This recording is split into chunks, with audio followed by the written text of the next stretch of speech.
Hello, I'm Isabella, and I'm about to celebrate my 29th birthday. This year marks 4 years since I married my husband, Larry, who's 2 years older than me. Our son, Roger, just turned 3. I used to work full-time, but after Roger arrived, I switched to a part-time role at the same company so I could better balance work and family life. From the beginning of our relationship, Larry was always straightforward and confident, but since we got married, I've noticed a more dominant side to him. Larry has a younger sister, Rachel, who's 10 years his junior, 22 years old. Their age gap seems to have fostered an overly indulgent attitude toward her, and while it didn't bother me much before we married, things have started to change since then.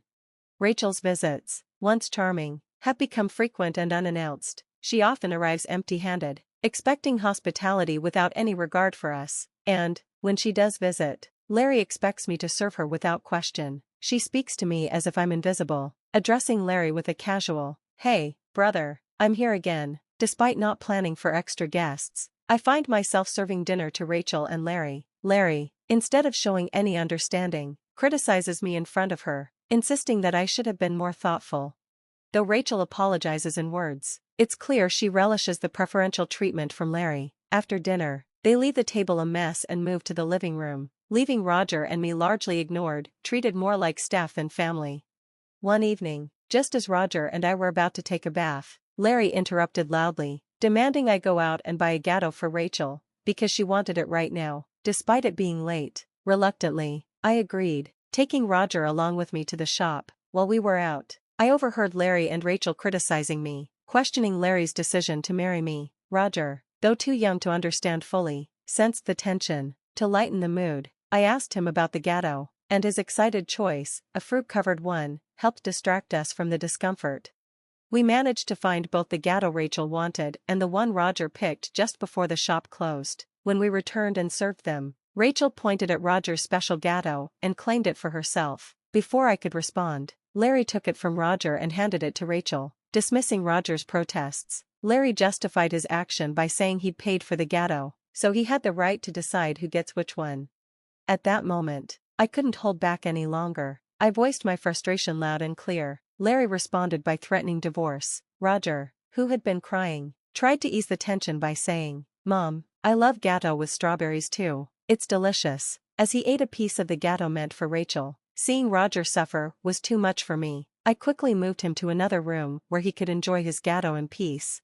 In the other room, I could hear Larry apologizing to Rachel, regretting his behavior, but I stayed silent, choosing to focus on Roger's well-being. Watching him happily eat his gatto was a small comfort. Afterward, we decided to take a late bath and sleep in Roger's bed. The next morning, as I prepared breakfast, I was shocked to hear Roger crying. His cherished piggy bank, a gift from my father, had been broken, and all the money he had saved was gone. Roger, who always said goodnight to his piggy bank, was devastated. When I confronted Larry, he casually mentioned that Rachel had taken the money because she needed some cash. Holding my crying, trembling son, I felt his pain deeply. I cried with him. It was heartbreaking to see Larry put his sister's needs above our son's. Driven by anger and sadness, I confronted Larry more directly than ever before. Breaking my usual practice of avoiding arguments in front of Roger, I demanded an explanation. Without a word, Larry went to the bedroom and returned with something that took my breath away: divorce papers. I was completely shocked when I found the hidden divorce papers Larry had prepared in secret, his anger clear in every gesture. Without a word, he thrust the papers at me and stormed out, slamming the door behind him. Standing there, holding Roger in my arms, the weight of our family's struggles finally hit me. Roger, who had always remained quiet about the tension between Larry and Rachel, reached his breaking point. Since the night before, he'd been crying, and the sight of his distress was too much for me to bear. I suggested we skip daycare for the day, and his loud, enthusiastic yes, accompanied by a faint smile, told me everything I needed to know. We both needed a break, so we dedicated the day to playing and bonding. Roger, beaming with joy, grabbed a picture book from the shelf, climbed into my lap, and announced, "Mama is the teacher at the nursery, right?" His innocent remark and angelic expression melted my heart, and in that moment, I decided to make the day even more special by taking the day off work. Though it might cause some inconvenience, my colleagues understood and gave me the time off.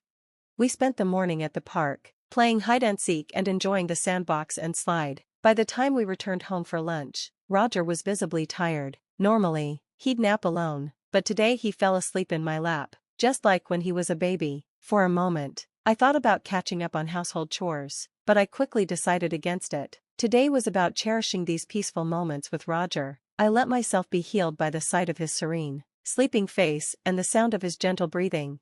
Just as I was soaking in the tranquility, the sound of the front door opening interrupted the calm. It was an unusual time for Larry to come home, and my heart raced with alarm. I quickly scooped Roger into my arms and hid us both in the bedroom closet. Through the thin walls, I heard a voice, Rachel's. My pulse quickened as I listened to her rummage through the house, muttering in frustration about not finding what she was looking for. Then, I heard her make a phone call, mentioning Larry and discussing their failed search. After locking the door behind her, Rachel left. I slowly came out of the closet, carefully put Roger to bed, and sat down, my mind spinning. The idea that Larry and Rachel might be conspiring left me feeling betrayed and afraid. In a whirlwind of emotions, I packed some essentials for Roger and me, and we left for the train station. Thankfully, my parents lived just 3 stops away. I didn't inform them of our arrival, but when they saw the worry in my eyes, they knew something was wrong. Without asking questions, they welcomed us in, providing the safety and understanding I desperately needed. Once settled in the comfort of their home, I shared everything with them, the shocking events, my fear of returning home, and the unsettling behavior of Larry and Rachel. My mother, ever the perceptive one, speculated that Rachel had been searching for my personal belongings, perhaps cash or cards. The thought of it sent another wave of dread through me, but at least here, with my parents, I felt a sense of temporary safety amidst the storm. As I reflected on my early career, I remembered the successes I had before marriage. I had once been the CEO of a thriving handmade goods company, a role I eventually passed on to trusted friends so I could focus on raising my child. Despite stepping back from the company, I continued working part-time from home. What Larry didn't know was that I had retained my position as CEO and maintained a level of financial independence that he was completely unaware of.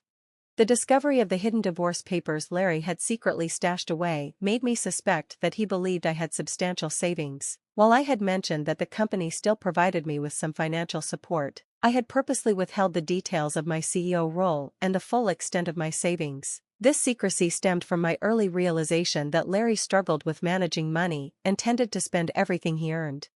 In the beginning, Larry contributed very little to our monthly food expenses and even suggested I quit working to become a full-time housewife. Given the financial strain of raising Roger on a tight food budget, I never agreed to stop working. Eventually, Larry grudgingly accepted that I would continue working part-time. Since Roger's birth, I had been using my savings to cover his nursery fees and clothing because Larry's contributions to the food budget were insufficient. I never asked him for more money, reinforcing his mistaken belief that I had ample savings.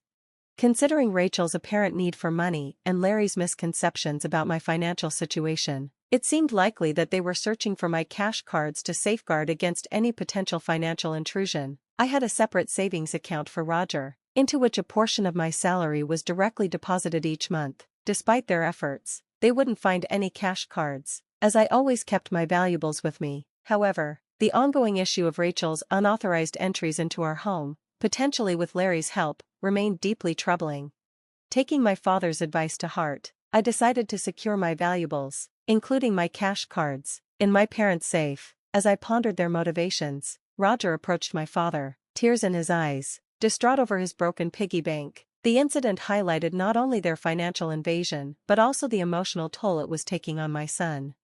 My father was incensed by the news of Roger's broken piggy bank and his lost savings. Vowing to confront Larry, my mother, however, suggested a more cautious approach, finding out their motives first, as rash accusations could make us look guilty in the eyes of the law, potentially tipping the scales in Larry's favor during a divorce. To better understand their intentions, I decided to secretly record their conversations. I consulted a lawyer who was a friend of my father's before heading back to our home that evening. As I began preparing dinner, I strategically placed my phone face down on the kitchen counter to discreetly record. Larry came home earlier than expected and immediately started questioning me about my cash cards. His questions were probing, and when I remained silent, his demeanor grew increasingly agitated. He demanded that I hand over the money. I earned money from my part-time job to support his sister, but when I refused to give him more, Larry erupted in anger. He shoved the signed divorce papers towards me, accusing me of living off his money and claiming there was no need for me to save for Roger. His harsh words even suggested that he valued Rachel more than our son. At that moment, I stopped cooking, grabbed the divorce papers, took Roger by the hand, and headed for the door. Larry's voice boomed behind us as he declared his intent for a divorce, ordering me never to come back. I replied firmly, stating I would never return to a home where strangers could come and go freely. Once outside, I received numerous messages and calls from Larry, all of which I ignored. I turned off my phone and sought refuge at my parents' house. There, I shared the recording and the divorce papers with them. While I confessed that I no longer had any love or affection for Larry, my primary concern was for Roger. My parents, fully supportive of whatever decision I felt was best, acknowledged the potential emotional impact a divorce could have on him. As we discussed these heavy matters, Roger, unaware of the full extent of the situation, mentioned he was hungry. Seeing my distress, my mother kindly stepped in to make burgers, his favorite meal. Overwhelmed by emotions and grateful for the supportive environment my parents provided, I couldn't hold back my tears as my mother served Roger his meal with a warm, reassuring smile.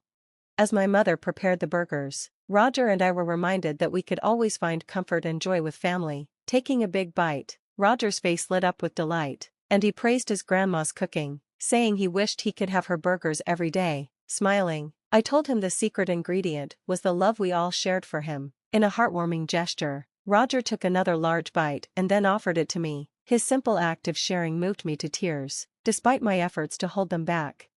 Noticing my tears, my father reassured Roger that they were tears of happiness, not sadness. Understanding this, Roger hugged me tightly, and I saw my father's eyes brimming with emotion, reflecting the deep value of family. In this comforting atmosphere, I explained to Roger how precious family truly is. Surprised, he asked if Dad thought only Rachel was family. My father gently confirmed that this wasn't the case and asked Roger if he would like to live with us. With a joyful laugh, Roger happily agreed, bringing smiles to everyone's faces.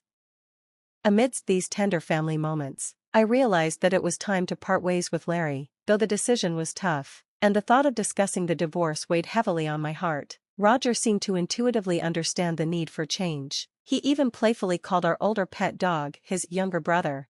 The next day, we began formalizing the divorce proceedings with the help of a lawyer who was a friend of my father. As we set the legal wheels in motion, my father and Roger shared comforting laughs, lightening the mood. I spent time reflecting on my childhood and the strength I had gained from my family. The following day, I checked my phone and found it overwhelmed with over 180 calls and messages from Larry, revealing his emotional turmoil. Exhausted by the barrage and needing clarity, I turned off my phone. With the lawyer's assistance, we explained the entire situation to my parents, uncovering that Rachel had accumulated significant debt due to a gambling and shopping addiction, further complicating the already strained family dynamics. Larry had secretly assumed the role of guarantor for Rachel, planning to use my savings to cover her debts. The lawyer informed us that the divorce papers had already been submitted. Larry, overwhelmed by the reality of the situation, broke down when he realized the divorce was final. Despite anticipating disagreements over child support, he agreed to pay $145 per month for Roger's upkeep. In a later conversation, Larry's tone was markedly calmer. He admitted to his financial manipulations and shared his complicated feelings about his responsibilities toward Rachel. I remained firm in my decision to move forward without reconsideration. As I heard his faint sobbing, he wished me happiness before ending the call. Resolute, I discussed future plans with my parents and decided it would be best for Roger and me to stay with them until he was older. I resumed my full-time role as president of the company, reaffirming my commitment to a stable and secure future for myself and my son.